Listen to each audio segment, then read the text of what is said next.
Միջազգային իրավունքը գործում է այն ժամանակ,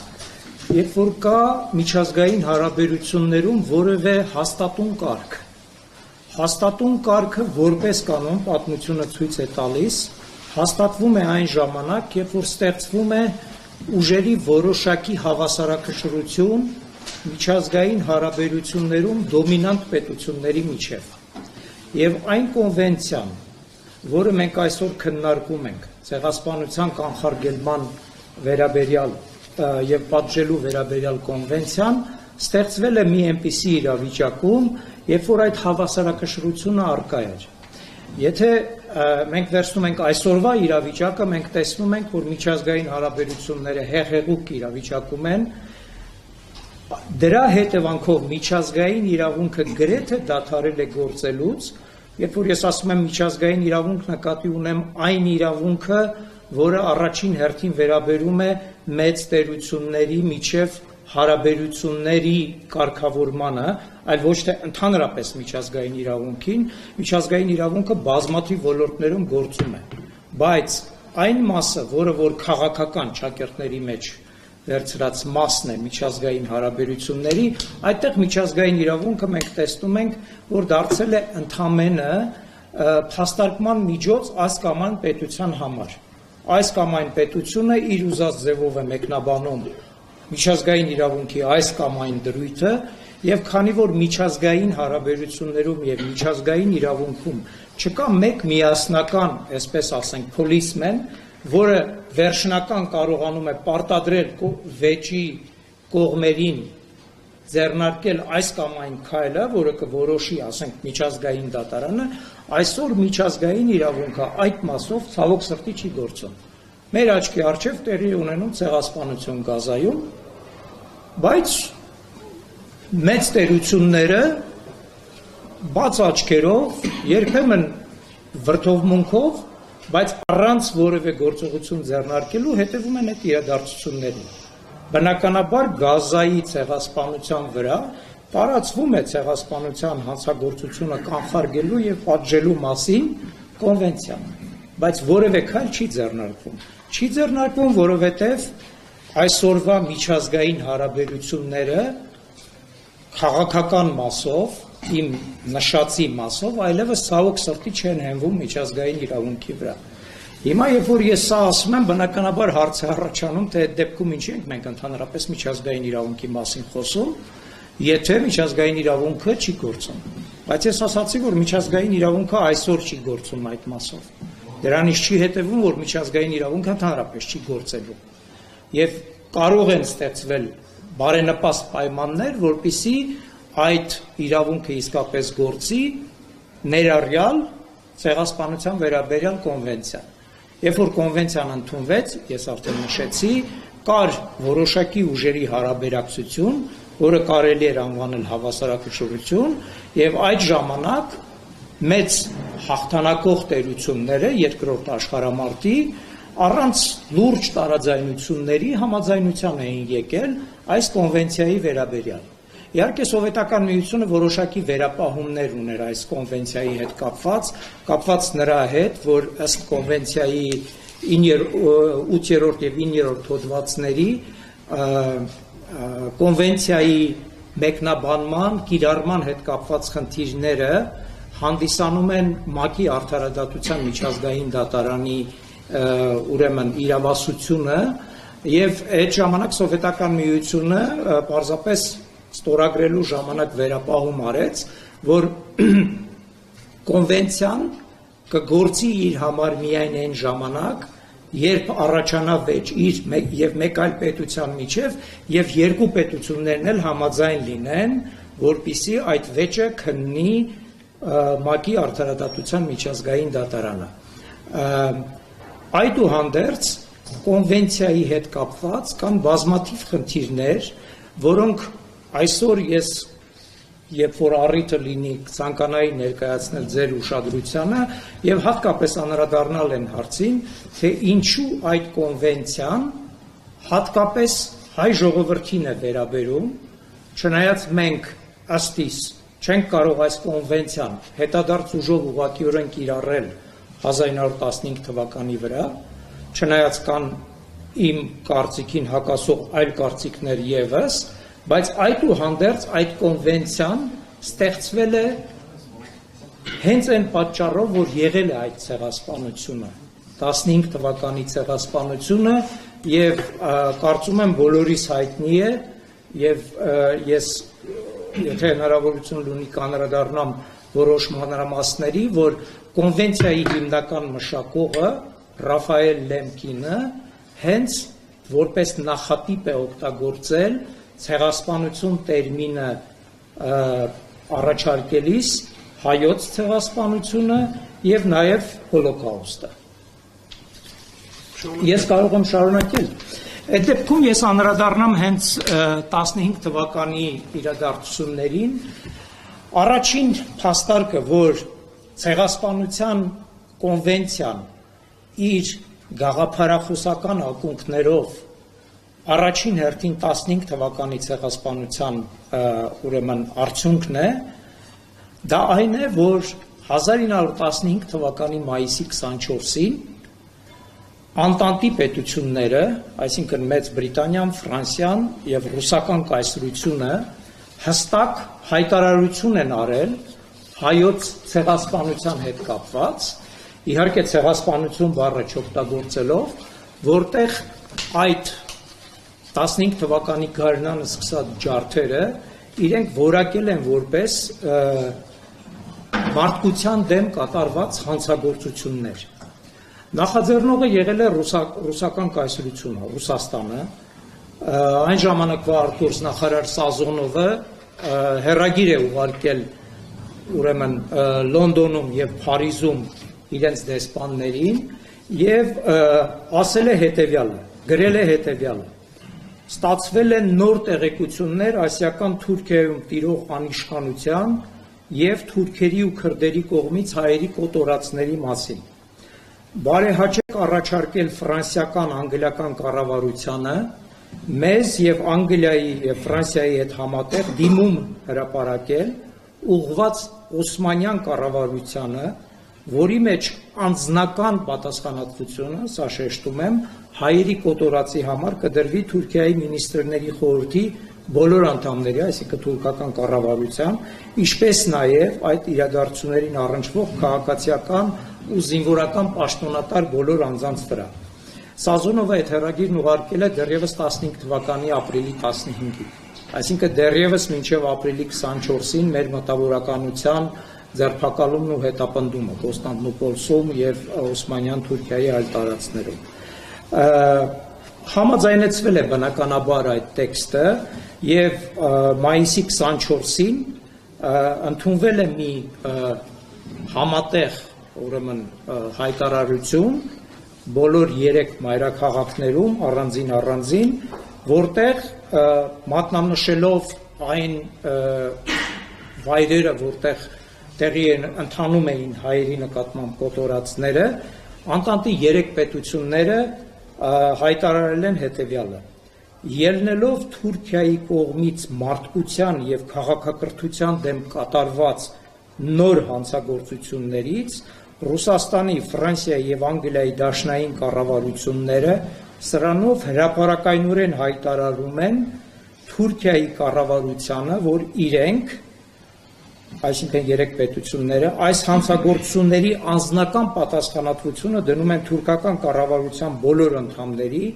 ինչպես նաև նրա տեղական ներկայացուցիչների վրա, որոնք հանցակից են նման կոտորածին։ Իդեպ մարդկության եւ քաղաքակրթության դեմ կատարված նոր հանցագործություններ տերմինը հենց առաջին անգամ օգտագործվել է այս հայտարարության մեջ։ Սա միջազգային քրեական իրավունքում այժմ էլ արդիական հասկացություն է,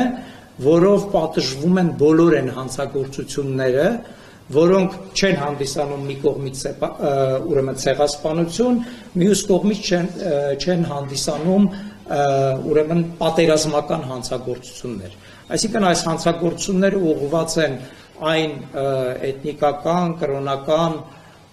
եւ այլ հատկանիշներով կազմավորված խմբերին, որոնց իրավունքները կոպտորեն խախտելով հումանիզմի սկզբունքները խախտվում են համապատասխան տերության կողմից։ Հետևաբար այս հայտարարությունը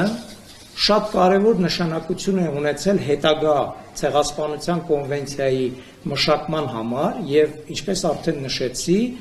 Լեմկինը, որը մշակել է այդ կոնվենցիան եւ 1945 թվականից սկսած ներկայացրել է ՄԱԿ-ի փորձագիտական խմբի հետ միասին կոնվենցիայի տեքստը, խորապես տպավորված է եղել հենց 1915 թվականի իրադարձություններով։ Իդեպ Լեմկինի մահվանից հետո, Լեմկինը, եթե չեմ սխալվում, 1959 թվականին է մահացել, գրել է մի ինքնակենսագրական գիրք, որը իր կենդանության օրոք չի հրապարակվել, Լեմկինը այդ գրքի ձեռագիրը տանելուս է եղել հրատարակչություն, երբ որ Նյու Յորքում կանգառում պարզապես գիտակցությունը կորցրել է, որից հետո մահացել է։ Այդ գիրքը հրատարակվել է համատաբար արդեն մի 12-13 տարի առաջ, 2013 թվականին, եթե չեմ սխալվում, եւ այդտեղ ուղղակիորեն մենք առաջին անգամ տեսնում ենք, որ հենց Լեմկինը իր ձեռքով, իր բառերով խոսում է հենց այդ իրադարձությունների մասին, որ հենց առաջին հերթին հայկական ցեղասպանությունն է իրեն դրդել, մտածելու թե ինչու է հնարավոր, որ մեկ մարդու սպանությունը պետությունը դիտարկում է որպես հանցագործություն, բայց միլիոն մարդու սպանությունը դիտարկում է ոչ որպես քրեական հանցագործություն։ Լեմկինը եղել է հայտնի իրավագետ, իրավագիտության դոկտոր 1926 թվականից, սովորել է տարբեր համալսարաններում եւ երբ որ իր պրոֆեսորներից մեկին, որը ամենայն հավանականությամբ լեհ նացիոնալիստ է եղել, հարցրել է, թե ինչպես է հնարավոր, որ պետությունը կարող է իր քաղաքացիներին ոչնչացնել, պրոֆեսորը պատասխանել է, դե գիտեք ինչ կա, դա պետության իրավազորության խնդիրն է, պետության ինքնիշխանության խնդիրն է, եւ եթե նրանք ապստամբ են կամ չեն ուրեմն համակերպվում տվյալ երկրի ուրեմն իրավակարգին, ապա նրանց կարելի է ոչնչացնել։ Լեմկինի վրա շատ մեծ ազդեցություն է թողել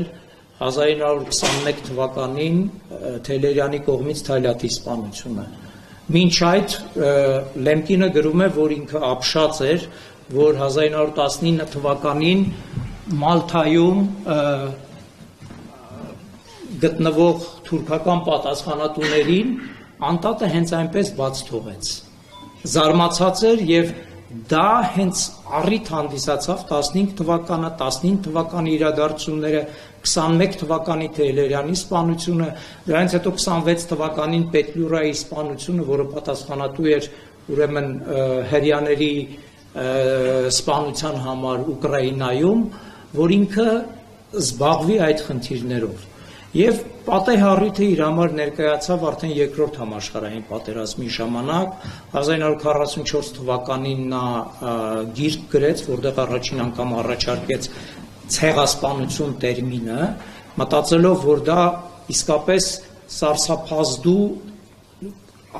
ազդեցություն կարող է ունենալ մարդկանց վրա, ցեղի սպանություն, այլ ոչ թե միայն մեկ մարդու կամ անձանց սպանություն, եւ ինչպես արդեն նշեցի, ՄԱԿ-ի այդ կոնվենցիայի մշակման ժամանակ նա առաջատար դեր է խաղացել։ Իդեպ իր հիշողություններում շատ կարևոր մի դրվագ կա, որը ինձ շատ է տպավորել։ Լեմկինը լինելով իսկական հումանիստ եւ մտածելով այն մասին, որ կոնվենցիան հնարավորինս շուտ ուժի մեջ մտնի, 1950 թվականին նույնիսկ դիմել է Թուրքիայում ՄԱԿ-ի ներկայացուցիչներին, ասելով, որ գիտեք ինչ կա, դուք հիմա այլ Թուրքիայի ներկայացուցիչներ եք, եւ եթե դուք վավերացնեք այդ կոնվենցիան, դրանով դուք ինչ որ ձևով ձեզ կսահմանազատեք այն ոչրագործություններից, որոնք որ կատարվել են Օսմանյան կայսրությունում։ Եվ Թուրքիան 1951 թվականին միացել է այդ կոնվենցիային։ ընդ որում ինչքան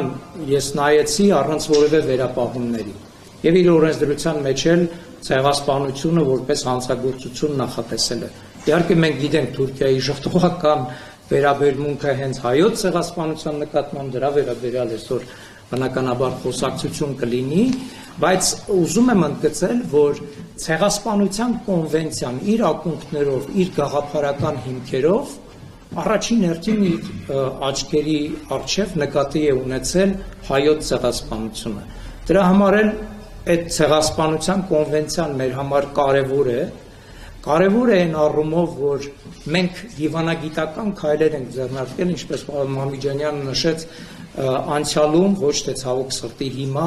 որպեսզի ցեղասպանության երևույթը դատապարտվի եւ հիշվի մարդկության կողմից, եւ եթե լինեն նաեւ համապատասխան միջազգային հարաբերություններում համապատասխան պայմաններ, իսկապես կիրառվի նաեւ այս ցեղասպանության վերաբերյալ կոնվենցիան։ Ցեղասպանության վերաբերյալ կոնվենցիան մեզ հետ առնչվում է նաեւ Արցախի մասով։ Վստահ եմ, որ բոլորդ տեղյակ եք, որ Հագայի միջազգային քրեական դատարանի, չխառնել ՄԱԿ-ի միջազգային արդարադատության դատարանի հետ նախկին ուրեմն դատախազ Օկամպոն համապատասխան փորձագիտական եզրակացություն էր ներկայացրել Արցախում տեղի ունեցած 2023 թվականի սեպտեմբերից հետո տեղի ունեցած իրադարձությունների վերաբերյալ եւ դրանք դիտարկել էր որպես ցեղասպանություն։ Այստեղ, եթե ես ժամանակ ունեմ մի քանի րոպե, ես անդրադառնամ ցեղասպանության հասկացությանը, որովհետեւ պարզ լինի, որ ցեղասպանության տակ մենք նկատի չունենք միայն ուղղակի ազգային, էթնիկական, կրոնական որևէ խմբի սպանությունը, ոչնչացումը, այլ ցեղասպանությունը շատ ավելի լայն հասկացություն է եւ իր մեջ ներառում է բացի ֆիզիկական, ուրեմն ոչնչացումից, նաեւ այնպիսի արարքներ, որոնք սահմանված են կոնվենցիայի ցեղասպանության հանցագործությունները կանխարգելելու եւ պատժելու մասին կոնվենցիայի երկրորդ հոդվածով։ Ըստ այդ հոդվածի Սույն կոնվենցիայում ցեղասպանություն նշանակում է հետևյալ գործողություններից ցանկացածը։ Թվարկվում են 5 գործողություններ կատարված ազգային, էթնիկական, ցեղական կամ կրոնական որևէ խմբի, որպես այդպիսին, լրիվ կամ մասնակի ոչնչացման մտադրությամբ։ Այսինքն սա քրեական այնպիսի հանցագործություն է, որը որ անզգուշությամբ, այսպես ասենք, չի կարող տեղի ունենալ, պետք է լինի հստակ մտադրություն ցեղասպանությունը կազմակերպողների եւ իրագործողների տեսանկյունից։ Եվ այդ ցեղասպանության գործողությունները 5-ն են ըստ կոնվենցիայի երկրորդ հոդվածի։ Առաջինը դա բնականաբար նշված խմբի անդամների սպանությունն է, այսինքն այն ինչ որ մենք ունենք 15 թվականի ցեղասպանության պարագայում, բայց կան նաև 4 այլ ուրեմն գործողություններ, որոնք բնորոշվում են որպես ցեղասպանություն ըստ այս կոնվենցիայի։ Երկրորդը դա խմբի անդամներին մարմնական լուրջ վնասվածքներ կամ մտավոր վնաս պատճառելն է։ Երրորդը, եւ սա կարեւոր է, որևէ խմբի համար կյանքի այնպիսի պայմանների միտումնավոր ստեղծումը, որոնք ուղղված են նրա լրիվ կամ մասնակի ֆիզիկական ոչնչացմանը։ Չորրորդը դա մանկածնության կանխմանը միտված միջոցառումներն են եւ հինգերորդը երեխաների բռնի փոխանցումը մարդկանց մի խմբից մյուսի։ Հիմա երրորդ գործողության ձևը որևէ խմբի համար կյանքի այնպիսի միտումնավոր ստեղծումը, որոնք ուղղված են նրա լրիվ կամ մասնակի ֆիզիկական ոչնչացմանը, ըստ Օկամպոյի ուղղակիորեն կիրառելի է 2023 թվականի դեկտեմբերից սկսած Ադրբեջանի կողմից ձեռնարկված գործողությունների վրա, որովհետև դրանց նպատակը եւ դիտավորությամբ կատարվածը ուղղակիորեն վերաբերել է նրան, որ դրանով Ադրբեջանը փորձել է արցախահայության համար ստեղծել կյանքի այնպիսի պայմաններ, որոնք ուղղված են նրանց լրիվ կամ մասնակի ֆիզիկական ոչնչացմանը։ Այն հանգամանքը, որ իրենք դուրս են եկել կամ իրենց թույլ են տվել դուրս գալ այդ տարածքից, չի նշանակում, որ կառավարությունը նման մտադրություն չի ունեցել։ Եվ այստեղ կարևոր է նաև կոնվենցիայի մեկ այլ հոդված, երրորդ հոդվածը, որը սահմանում է, որ պատժելի են ոչ միայն այն արարքները, որոնք ինքնին ցեղասպանություն են, այսինքն այն 5 գործողությունները, այլ նաև ցեղասպանության ձև են հանդիսանում ցեղասպանություն կատարելու նպատակով դավադրությունը, այսինքն երբ որ մենք հավաքվել ենք Ալիևյան կլանով ու որոշել ենք, որ պետք է բլոկադա իրականացնենք, որպեսզի իրենք կամ ոչնչանան, կամ թողնեն հեռանան իրենց երկրից, ինչպես նաև ցեղասպանություն կատարելու փորձը։ Ակնհայտ է, որ Արցախյան պատերազմի ժամանակահատվածում եւ դրանից առաջ 1988 թվականից սկսած նման փորձեր Ադրբեջանի կողմից կատարվել են։ Ես հիմա չեմ ուզում սրանով ասել, որ մենք ունենք 100%-անոց իրավաբանորեն անթերի փաստարկներ այս խնդիրը դարձնելու